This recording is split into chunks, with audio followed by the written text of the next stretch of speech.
Hello children, welcome to your next science class. Actually children, our first lesson name is all about leaves.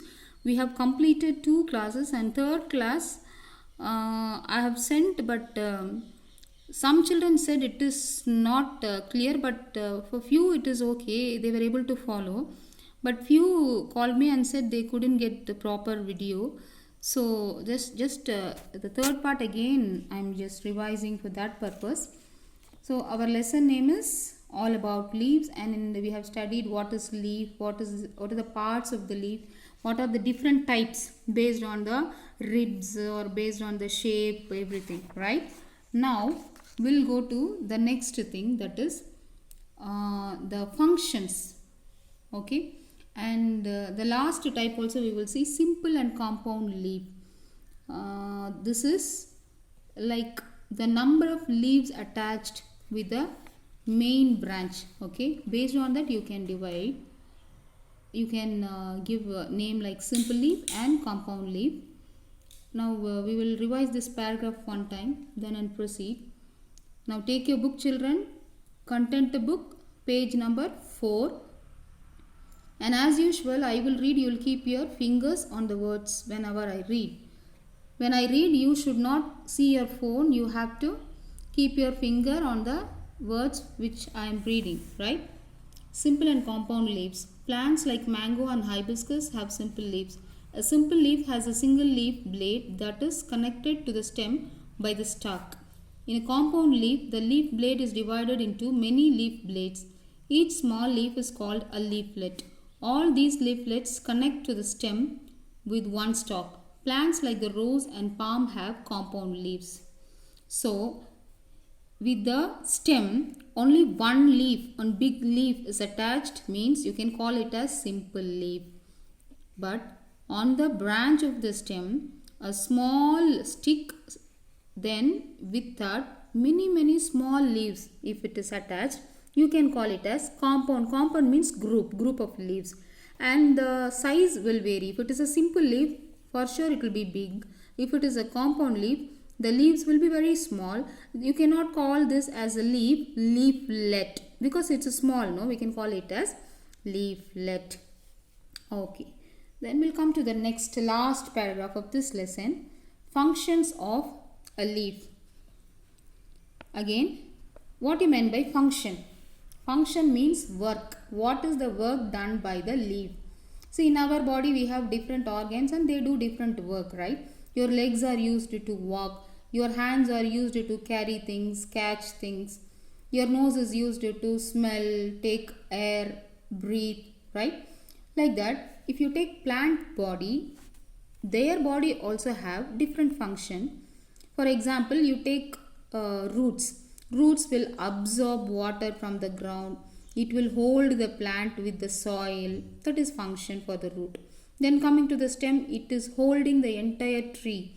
The branches, the leaves, fruits, flowers. It is just carrying it, right?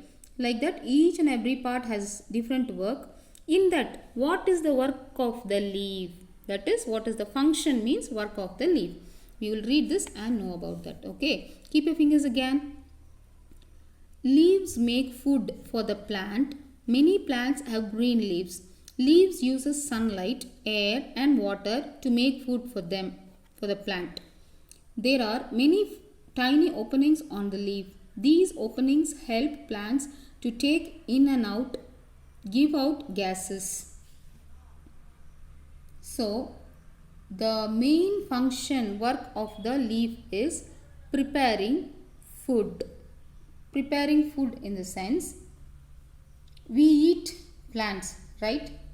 Why we eat? We need energy. If you want to do any work, whatever work, the moment you get up from your bed, to sit straight, to walk, and from that simple work to the hard work what your father and mother do for everything, we need energy. From where are you getting that energy? It is nothing but the energy coming from the sun. Okay. How that sun energy entered into your body? Through the food. How the food is getting the energy?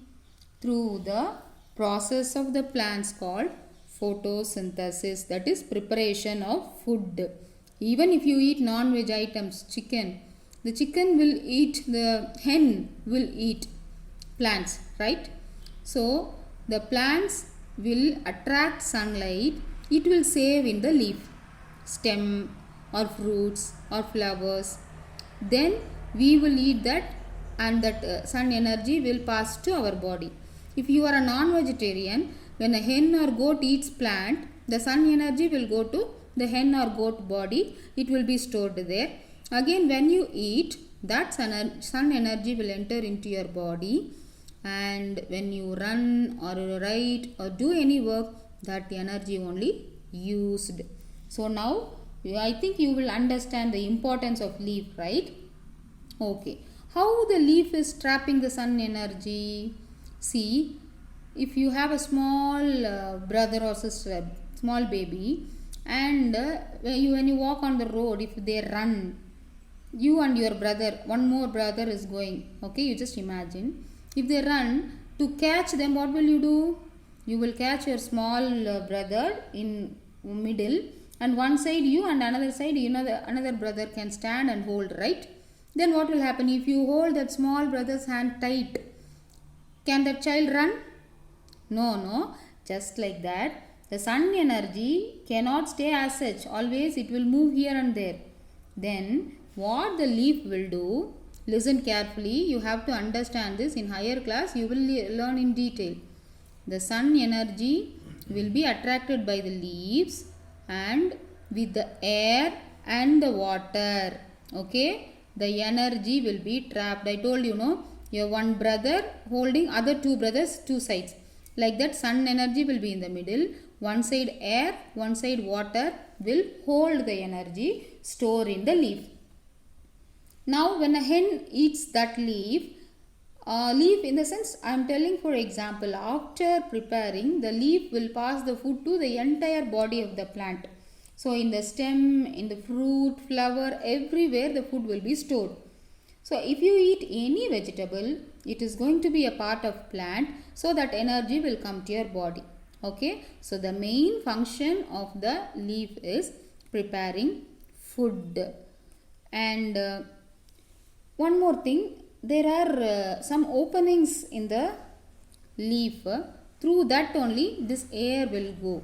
Okay, that is called stomata. In your higher classes you will learn. Now you should learn the basic. What is leaf? In this lesson, what and all we studied, what is called leaf, and what is the structure, what are the parts in that, what are the different types based on the margin, based on the outer lobe, based on the structure, based on the number of leaves, and what is the function. The main function is preparing food using the sunlight, air and water. Okay, so with this lesson gets over. Let us complete it with a did you know. Again I will read, you keep your fingers. Did you know? Plants that grow in snow covered mountains have needle shaped leaves. Yes. If you go to mountain, you cannot see broad leaves. In mountain, they have to stay under the chilled condition always, right? So if they have big pores, opening and all, the water stored will be going out, because there you cannot find any water, right? Always snow only will be there. So to stop the water present inside that leaf becoming snow or ice, what the nature will do, they will not have a broad leaf which is near your house. You go see your house nearby, whatever plants we have, they will have big leaves. Because here when the water enter into the leaf, when you pour the water, that water will be absorbed by the leaf and it will be in the form of water only. Here chillness is less. But in mountain region, because of chillness, it may become ice. To avoid that, the needle like leaves are present. And children, they have given one web link. Okay, botanical.online.com. If your mother is permitting, ask her to open this link and you can see different kinds of plants, leaves, anything, everything, right? Let us see the entire important words one time. Glossary. Again, keep your fingers. I will read. It's a revision. in this entire lesson, what all the important words you have learnt that they have given. Compound leaf, leaf that has small leaflets. Leaf blade, flat part of a leaf that is usually green. Margin, edge or side of a leaf. Simple leaf, leaf that has one leaf blade. Stalk, attachment that connects the leaf to the branch or stem. Veins, lines that run on the leaf blade. Midvein, the central or main vein of a leaf. Parallel veined leaves, leaves with numerous veins that run parallel to each other. Netted veined leaves, leaves with vein that branch from the midvein and subdivide into smaller vein. So now these all are the important new terms you have learnt. With this we have completed the lesson. Let us go to the workbook. Take your workbook and I think already S1 and S2 you could have completed. Okay, and S3. See children, last year itself I trained you to write the workbook by yourself. This time also I am going to do that only. Just I will give outline alone. You read the book again and again, understand, and easily you can mark. Okay. So now see here the first question. Circle the compound leaves. What is compound leaf here? I told you the simple leaf will be broader one and compound leaf will be smaller one. The simple leaf will be less in number. The compound leaves will be more in number. So which is compound here? A. Based on this explanation you can round. Okay. Then next question. How is a simple leaf different from compound leaf? I want you to write by your own. Now I told you know what are the points. That is only difference. Simple leaves will have broad big leaves. Compound leaves will have small leaflet. Then